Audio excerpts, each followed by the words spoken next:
in at Channel 8 through someone with American Women in Radio and Television, and she was dating the news director, and so he agreed to give me an interview.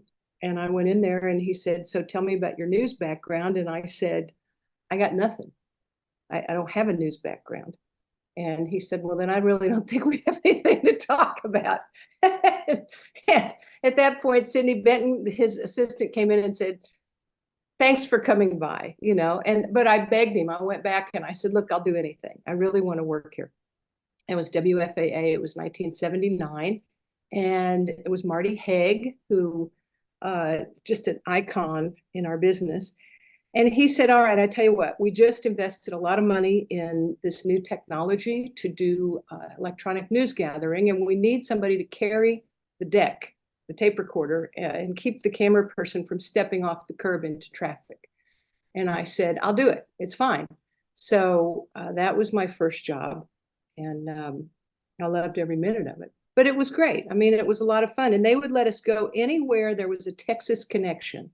So we went all over the place, and it was so interesting. And I didn't, I mean, I'm kind of I'm kind of naive about things when I'm in the middle of them. If I'm enjoying them, I don't overthink it. And it was Leellen Patchen and Karen Kelly and I, and here were the three of us in the late 70s, going all over the place doing television. And I didn't think about it in terms of what other people thought or how it looked or any of that. I just enjoyed every day of it. I think people thought, well, they sent you? Like, when is the other crew coming? But we didn't even think about it that way. That was what was so great. The three of us had a wonderful partnership, and we had a lot of fun, and we just were very amenable to each other and to telling a good story. And so it was never, I mean, you can sometimes send out that feeling to people where they seize upon it, and then you do feel like a real idiot. And I don't think we were bluffing anybody. We just would go out and do our work. Previously, the camera had been film and chemical based. And so you'd shoot a story and you'd have to come back and process it. And there was that big time lag. This wasn't breaking news, but the camera was portable enough. Jack Murray was one of the camera people I worked with. And on one of the anniversary shows for PM Magazine, we climbed to the top of the first curve of the roller coaster at Six Flags Over Texas and stood there as the correspondents came around and delivered their lines, and then off they went. I mean, the liability and the safety, but nobody thought about that back then. We just climbed up the thing and went up there and held on to each other and held on to the frame and so there were things like that were much easier and fun, and we just showed up. And it was back then, I mean, I will say something somewhat profane, John, edit this out. The camera was the asshole magnet, right? Because people had not seen it. I mean, the camera had not really been in their lives. They weren't holding it in their pockets and referring to it 4 hours a day. It was just something that was new. And so it was hi, mom, or it was novel. And that was sort of part of the time. That was the era. We were out there on the Delta Queen going up and down the Mississippi, and doing hot air balloons and doing stories in East Texas about Catahoula hog dogs. And I mean, that was just pure fun. And Doc Severinsen, a local Dallas musician, obviously Johnny Carson's musical director, but it was all that was fun. It was lots of fun. And so that's the way that went.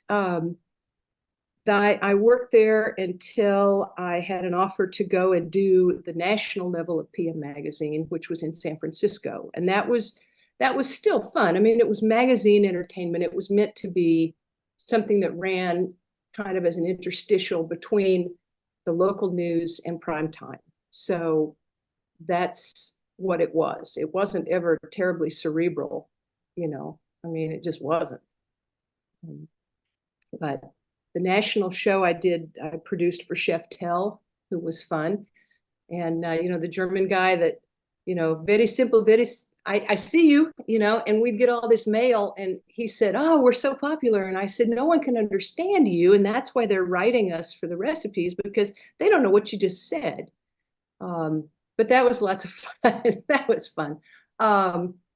And we did a lot of different things. I mean, there was the first lawyer on TV, a guy named Ken Hur, who had managed to alienate all the people in Madison, Wisconsin. So we had to shoot outdoors in the winter.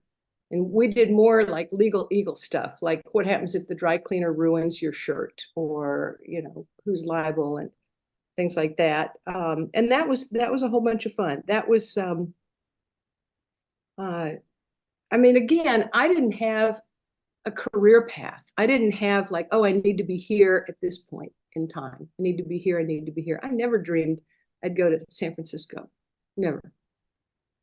Thought, it just happened and it worked out and it was great. Channel 8 was full of people who held themselves to a very high standard and held each other to that same high standard. The investigative unit, Kay Vinson, and the work that was done there, just the newscast every night, there wasn't anything in there that didn't belong. And everything was, you could watch, as everybody stood and did, you could watch all 3 local newscasts, and Channel 8's was head and shoulders. And so I do remember that was where the bar was. And it was kind of just, we didn't talk about it. And that's just the way everybody worked. And PM Magazine, I mean, these weren't stupid stories. These stories had a beginning, middle, and end, and they were well done, and a great deal of thought went into it. It was softer. But back to your question about the newsroom, people were ready to go. When something happened, they were out that door. And Channel 8's willingness to invest what they needed to invest in the people, in the technology. We had the first helicopter in Dallas, Fort Worth, and with a microwave dish on the bottom of it. So, I mean, there were things that were just part and parcel of the way work got done at WFAA. Sexual harassment? I don't think so. I didn't see it. Maybe, again, I was just naive about it.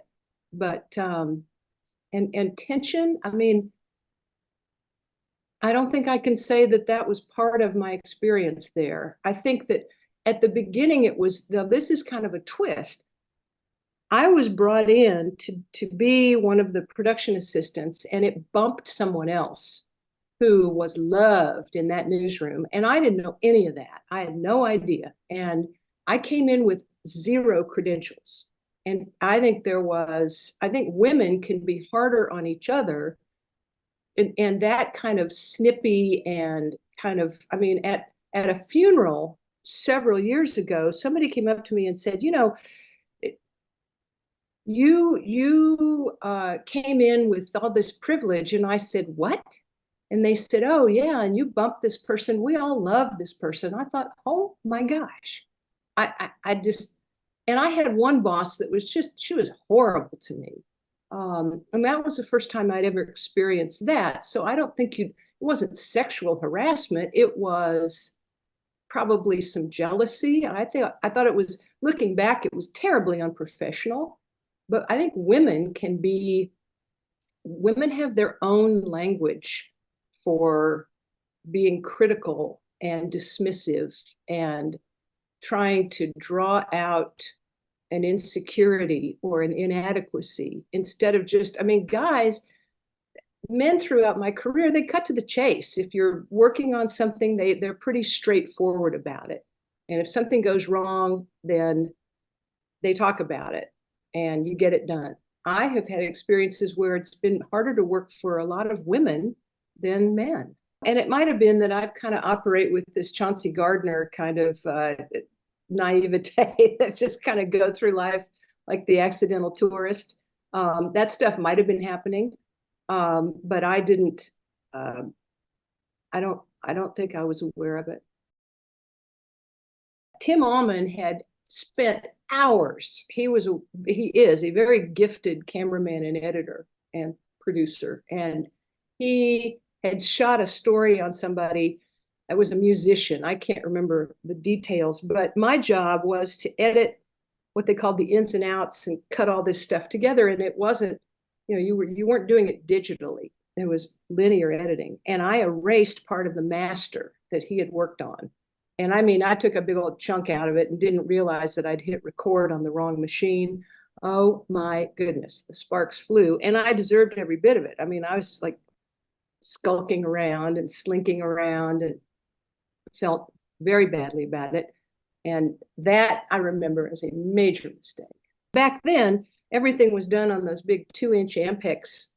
I mean, that was, it wasn't like, okay, we'll just go back in and delete, edit the delete and get it, back into the piece. It didn't work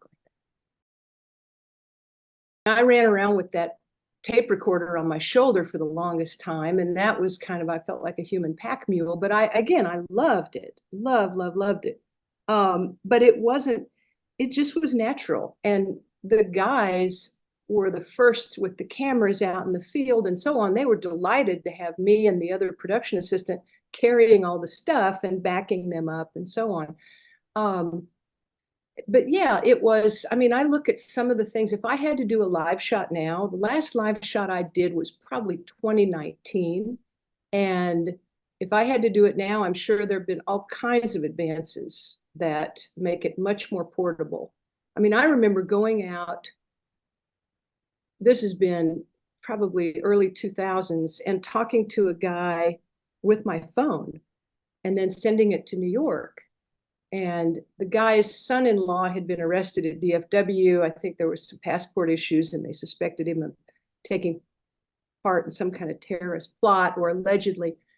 And I talked to this man's father-in-law. He said, well, you just got here too late. All the news crews have gone. And I said, well, thinking to myself, great. I said, well, would you just talk to me? And he said, well, how? What are we going to do? And I said, well, I've got my phone here.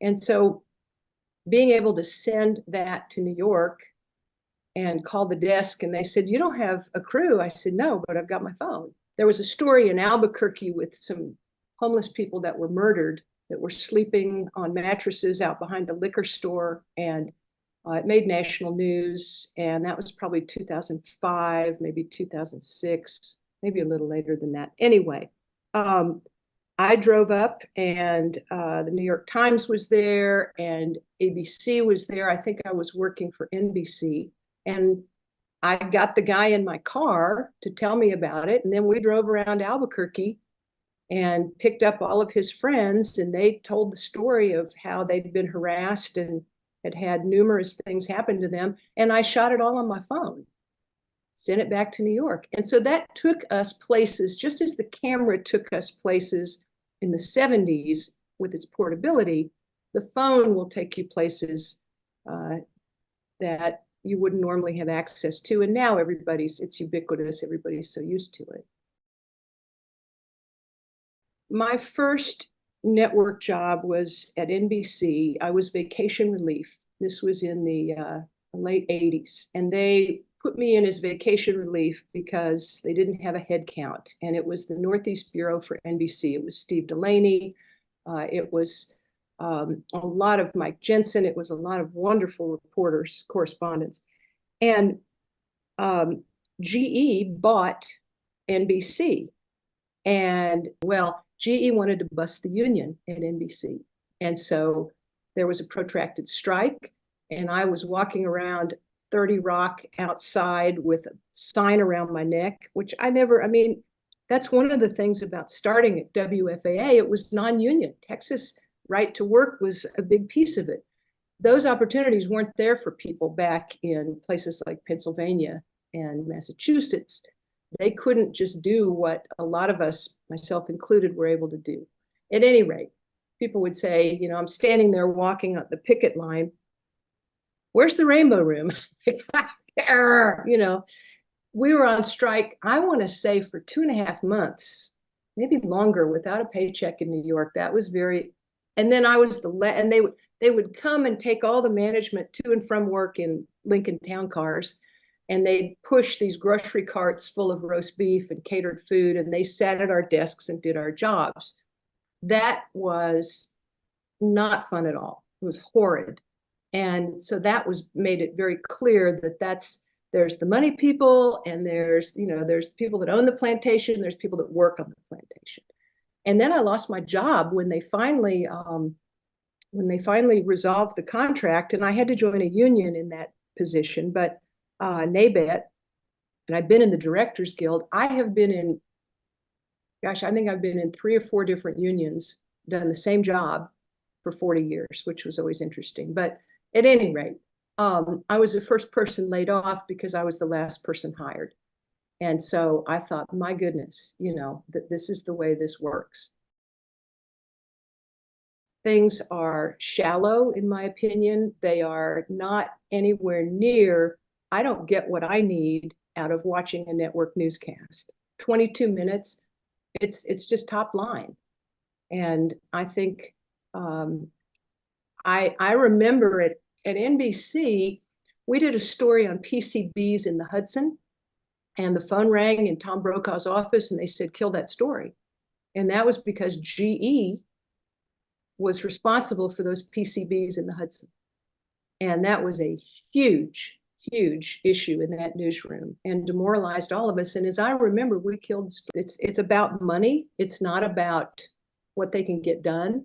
And they're behind because the internet has usurped so many people's attention, and the buying power of the consumer is spread in so many directions that. And then this is another thing I learned when I was teaching. I said to the kids, I want you to keep a media diary. I want you to tell me every screen you look at. Just write that down and let's just talk about that. And most of them were cable news people. And I said, well, why is that? Well, their folks had both worked, and they grew up being able to come home and flip on cable and get caught up on the news. It wasn't like appointment viewing that we grew up with, where our folks were sitting in the chair with a beverage watching one of the mainstream shows. It didn't work that way for these college students. And they didn't understand. The takeaway for me was they didn't understand that because that was paid content, if you really boil it down, there are licenses that can be used in cable news that you used to not be able to use in regular mainstream news. The license had to literally be reapplied for and granted. And they didn't understand that when you pay for something, there can be a whole different set of editorial values. The license there has a very different connotation. And they didn't get that. They thought that there could be all kinds of opinion. That was just what they just got that. That's what they grew up with. And they felt like, well, what's the big? If we were in a big position, it was possibly related more to aesthetics than credentials. I think that when you look at an anchor desk and you look at Tracy Rowlett and Iola Johnson, there was a vast difference in their approaches to the work that they were doing. And she was there because they wanted a certain audience watching her. There were expectations of what a woman would deliver. And we always had to, as you say, we always had to look great. We always had to be on our well-dressed and on our best behavior. I don't think the standard was there for guys. And the guys, they had a food chain where the guys were promoted and went up the food chain. But I was aware that there were things that were handed to the guys that women didn't get. I think the salaries were vastly different if I'd been able to look at a balance sheet. But we weren't, I was never a flag waver. I just wanted to do my job. I enjoyed my job. I felt damn lucky to be at Channel 8. I really did. I thought, wow, I've just landed in high cotton here. But there were expectations for us to kind of stay in our lane and not to get out of our lane. So professionally, I learned to keep my mouth shut. I learned that you could really do more by listening, and that the good Lord gave us two ears and one mouth for a reason. Um, I learned that you could be interviewing somebody, and that if you were nervous and you were that, and they say, yeah, I shot my wife, and you're like, that you talk right over them, you'd never even get that. I learned to watch people that I admired and try to take away what I admired about them. And the same thing with people that I thought, I don't want to be that person. Um, so the professional habits, I think, are one thing. Personally, I mean, you all know this business, it doesn't care if it's your birthday. It doesn't care if you've got a personal commitment. Um, the phone rings and you are on the clock immediately. There's no question about it. And if you don't want to do that, then you need to go find something else to do. You're dealing with weather, you're dealing with deadlines, you're dealing with, it's hard on you. It's hard to, I mean, I saw an awful lot of people that had broken relationships and had, um, there was a lot of drinking. I mean, that was just part of it. There was a place in Dallas called Joe Miller's, and everybody went there, primarily print people and then radio people and then TV people, and people hammered drinks every night. And I'm not talking about beer. I mean, I'm talking about people would sit there and drink glasses of scotch and whiskey and so on. And it was just the way it was. And that stuff will take a toll too. I mean, what you could do to a certain extent, you can't do anymore. Work for people you trust. Find role models. Find people that you want to be around, that you want to learn from.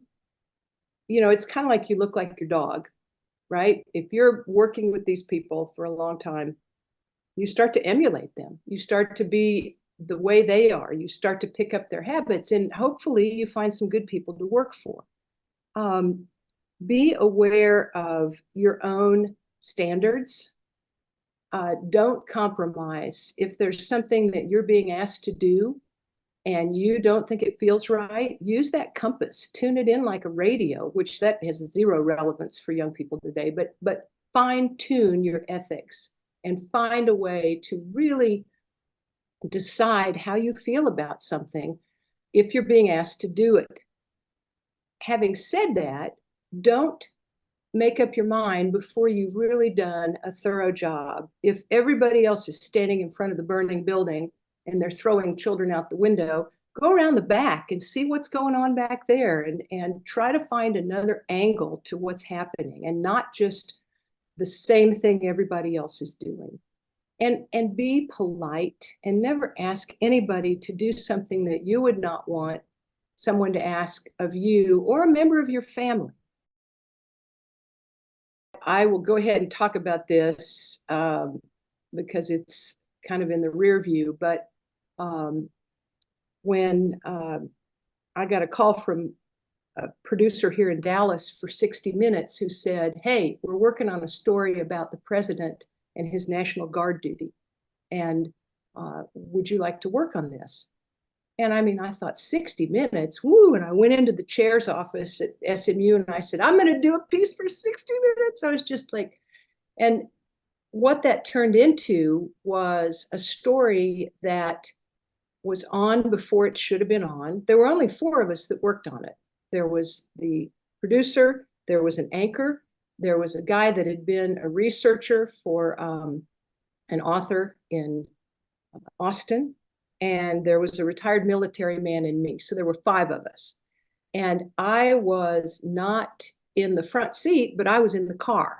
And we should not have aired the story when it aired. And it wasn't my call. I didn't have a say. But the fallout from that story, I went back to school, very, very conservative Republican university. I'm executive in residence in journalism. I went into my chair, sat in the same place and said, do you want me to resign? And he said, tell me exactly what you did on that story. And I told him everything that I had done. And he said, There's no need for you to resign. And I went in and told my kids, I will give you chapter and verse behind the scenes at CBS News with this story. But if you out me to your internships, to your parents, to anybody, it's over for me, because nobody knows my role on this story. The other people were right up in the froth of it, and I was able to stay on the fringes. Again, God's grace. But I don't regret my role in that story. I told the kids the truth, and that's the crazy thing. A book was written called Truth, and a movie made that's on Netflix, and it bubbled it all up again. My character is named in that movie, and and Mad Men had just gone off the air, and that's the woman that played me in the movie. But I don't regret anything I did, and it severed a friendship with that 60 Minutes producer because we disagreed. But I felt that everything I had done on that story was something that I felt very good about. But I mean, it wasn't a small movie. When the thing came rolling out again, it was Robert Redford. He played the anchor. And I mean, it brought all that up again. But the takeaway for me was I don't regret anything I did. I didn't say anything that I wish I hadn't said. I felt clean about it, but I was still very upset. President of the news division lost his job. The senior producer of 60 Minutes lost her job. The anchor at CBS News lost his job. I mean, there was a whole lot of fallout from that. And I went to BlackRock when they decided to convene a panel, and they put together Lou Bacardi, the former head of the Associated Press, and the former U.S. Attorney General, and put all these people together and flew me to New York. And they had all my notes. They had stacks of all my notes, which was kind of chilling, sitting there with all that. And they grilled me about all this in the conference room. The conference room is about as long as a bowling alley. And there were probably 20 people, all these lawyers seated around this conference table. But I felt like, again, I didn't do anything wrong. And I felt I didn't have anything to apologize for, except that it had been a real painful chapter in what had been a wonderful run for me at CBS News. I was freelance at that point. But the rest of these people got fired. And I was subsequently hired to do things for the morning show and 48 Hours. So I wasn't blackballed, but it was still something that I'll never forget. Going to Cuba and producing Sunday Morning in Cuba with Charles Osgood, that was wonderful. I mean, it would have been the 100th anniversary of Ernest Hemingway's birth, and we were allowed to go down there and do Sunday Morning from Havana and all over Cuba, and that was wonderful. That was back, I mean, nobody watched Sunday Morning. That was a crazy thing.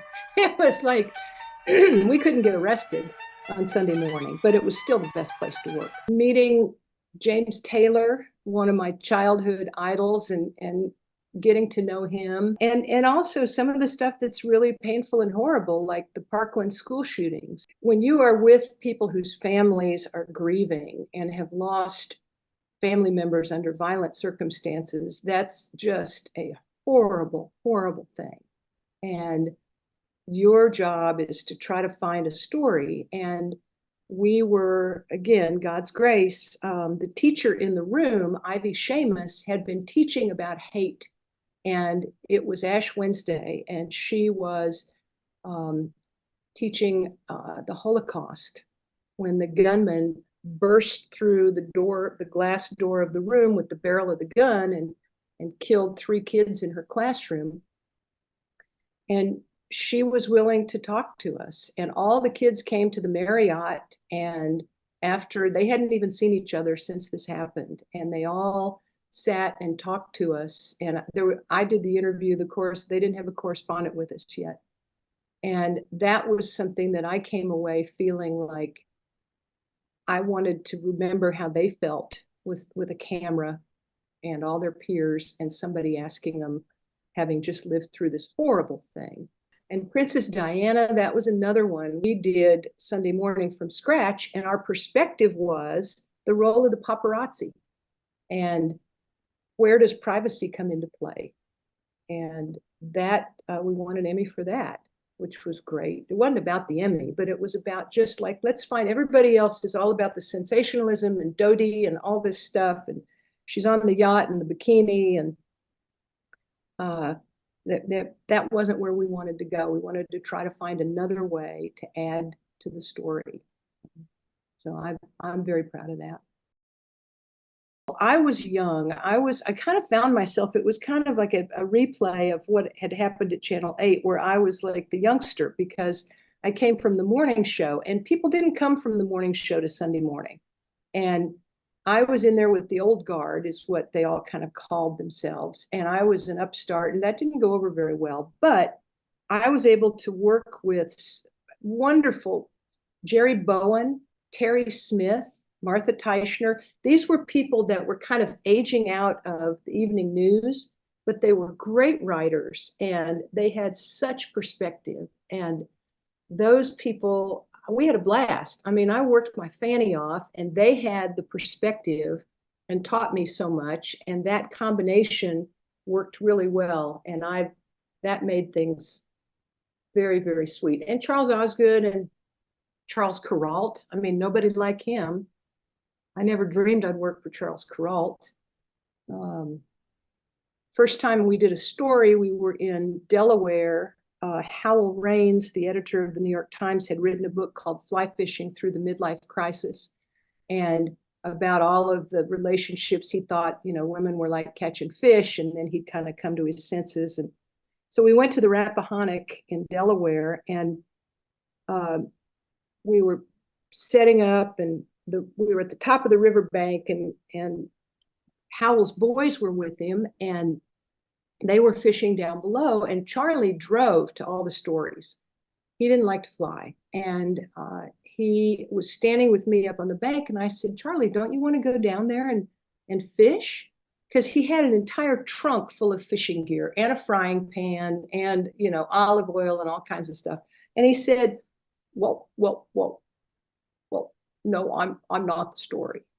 And I thought, now there's a change.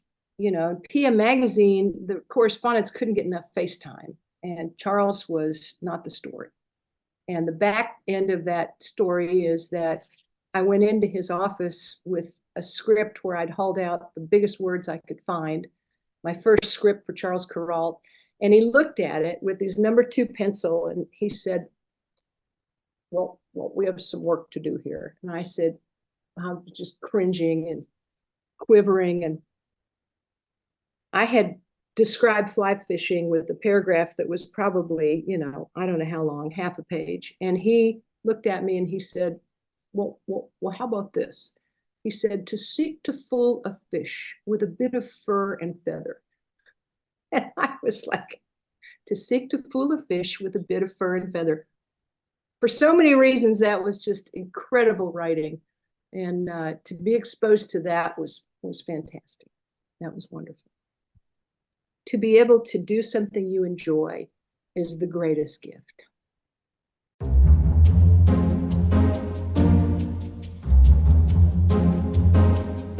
We don't have anything in the first segment. You're kidding me. No, I'm not kidding you. Hello, EDR. Get a tape rolling right now. In the break, 110. I tell you what.